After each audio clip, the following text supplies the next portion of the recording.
Life is about protect yourself at all times. Fight hard, fight clean.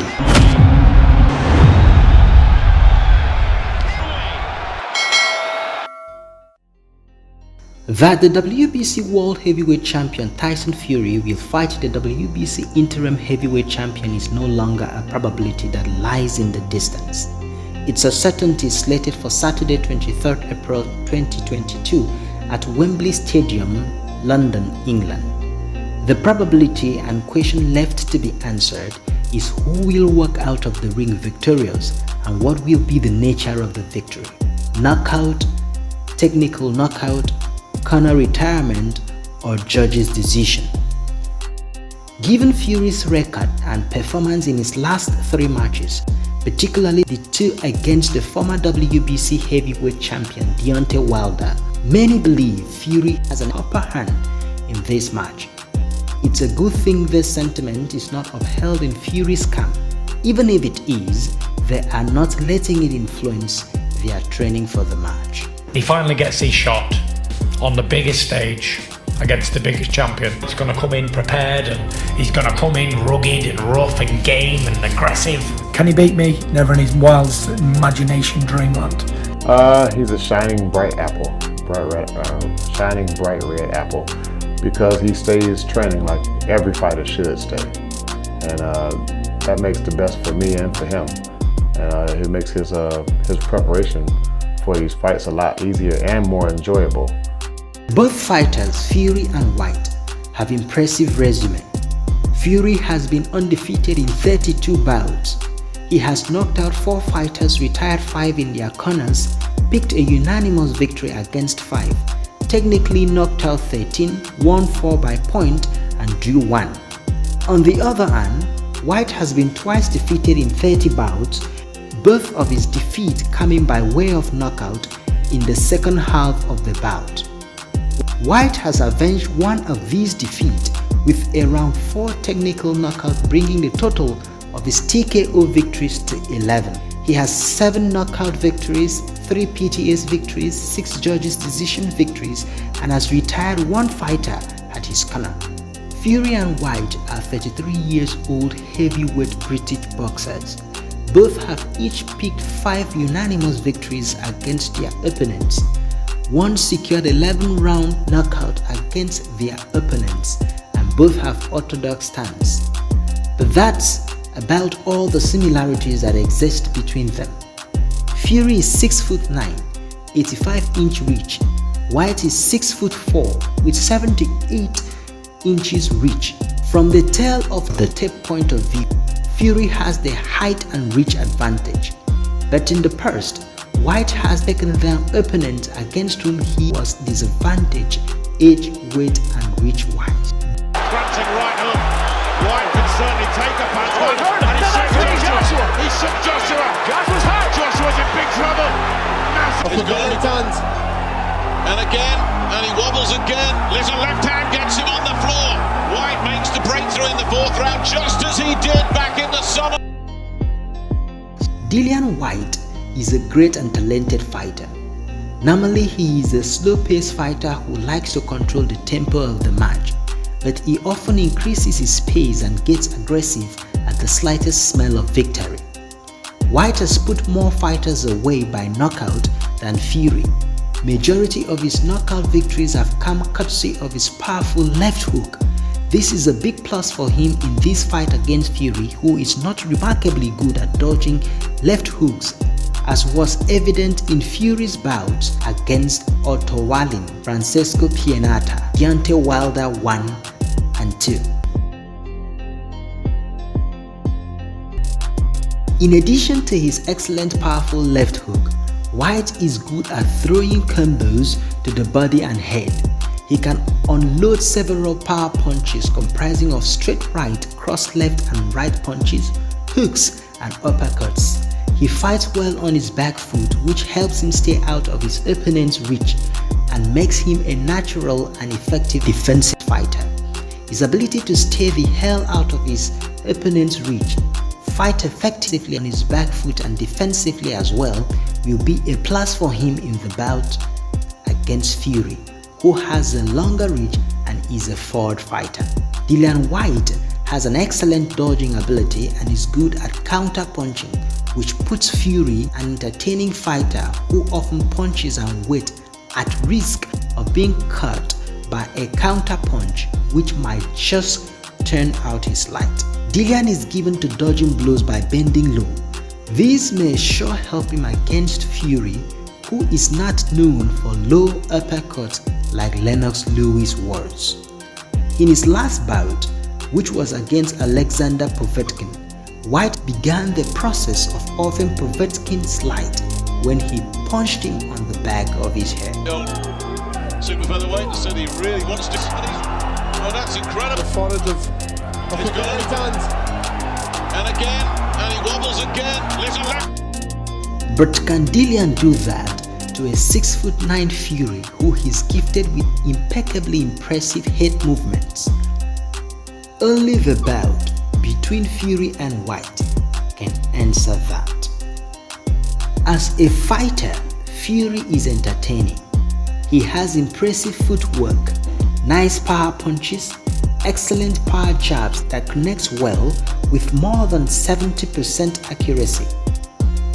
Fury can unload combos on his opponent, though he is not known to use that often in his comeback trails, except when he has cornered an exhausted opponent. Despite his impressive power punches, like Holyfield, Fury is not a great knockout puncher, which is a good thing for Dillian, whose light Povetkin turned off while handing Whyte his second professional defeat. Fury is normally an orthodox stance boxer, but he can box comfortably with southpaw stance and often alternates between these stances in the course of a match. This unique ability is a threat to Whyte, who may suddenly be facing a southpaw boxer in the course of the bout he had trained to fight an orthodox stance opponent. In addition to his other abilities as a boxer, Fury has great chins that take punches on face. He, however, is not of the habit of leaving these great chins unprotected when within the opponent's punching reach. Fury uses his weight as an instrument to his advantage when in the ring with an opponent. He leans his mass on the opponent, cumulative of which exhausts the opponent.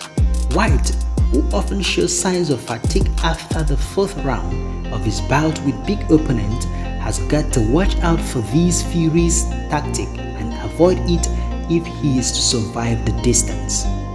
Perhaps one of Fury's greatest strengths as a boxer is his ability to recover quick from a knockout. Fury and Whyte both have 11-round knockout, a testament that both fighters can go the distance, though Whyte's matches often finish rather early.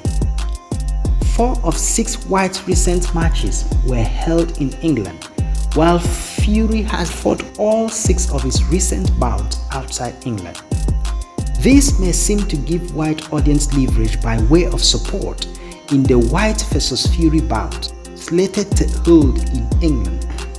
But Fury too has a great number of fans in England. Fury and Whyte have fought same fighters in their last 2 matches, and while Tyson have won all, Whyte suffered a round 5 knockout which he revenged in round 4 of his rematch. The similarities and differences between Fury and Whyte put both fighters in positions of probable victory and loss. The beauty of heavyweight boxing, however, is in the difference one punch, carefully timed or mistakenly landed, can make on the outcome of the match. For this reason, it is safe to posit that both fighters have what it takes to walk out of the Wembley Stadium, London, England, the WBC World Heavyweight Champion. The big question is, who will? Will Dillian hand Fury his first loss, or will Dillian be bagging his 3rd professional defeat? According to the tale of the tape, Fury has the weight, height and reach advantage. Whyte has the audience support, powerful left hook knockout ability and impressive dodging and defensive advantage in this bout. To win this bout, Fury will have to come into the ring not just prepared and ready to do his thing, but to actually do his thing. To win, Whyte will need to find a way of putting the big man out of his form, getting him to bend low and then land his powerful left hook, as many as would be required to put the big man out of range. Whyte camp is not unaware of the importance of the match, the significance a victory in this match will have on his person and on his career. They say it's the greatest of all time. With one fight, I can become the greatest of all time by beating Tyson Fury. I don't need to have another 20 or 30 fights, you know what I mean? That's what's important for me. The belt's very important, but the fighting him for the belt is the cherry on top of the ice cream sundae, you know what I mean? Great would it be to fight with the greatest fight of all time, you know? He obviously has a goal and a plan, but often it's been proven that every fighter has a plan until the first blow lands. Maybe Fury's disposition towards plans will make it difficult for a first blow or the umpteed from Dillian to disorient him. I don't know what the opponent, Dillian, is thinking. Maybe he has a plan when he sees him. Tyson doesn't have a plan. It's just whatever feedback he gets from the person that's in front of him is where he'll go from there. Anything can happen in the heavyweight division. Everybody has that power. Everybody has a chance. All of these men are 200 pounds plus. Underlying or hovering over this match is yet another big question. Is Fury really retiring after this match? This question is given oomph in the media owing to Fury's statement during a pre-fight conference that his bout with Dillian Whyte will be his last fight. Many in the boxing world don't believe him, but this statement of his sends a certain shiver of fear down the viewing spine of boxing fans around the globe. The fear that if Fury is serious with his retirement hint, boxing fans will never see the much anticipated fight between Tyson Fury and Anthony Joshua. The big questions of who between Fury and Whyte leaves Wembley Stadium, London on 23rd April as the WBC World Heavyweight Champion, and is the match really going to be Fury's last fight, remain to be answered after the bout between Fury and Whyte. Good luck to both fighters. May the better man win. Many thanks for watching. Please feel free to subscribe, like, share and comment constructively.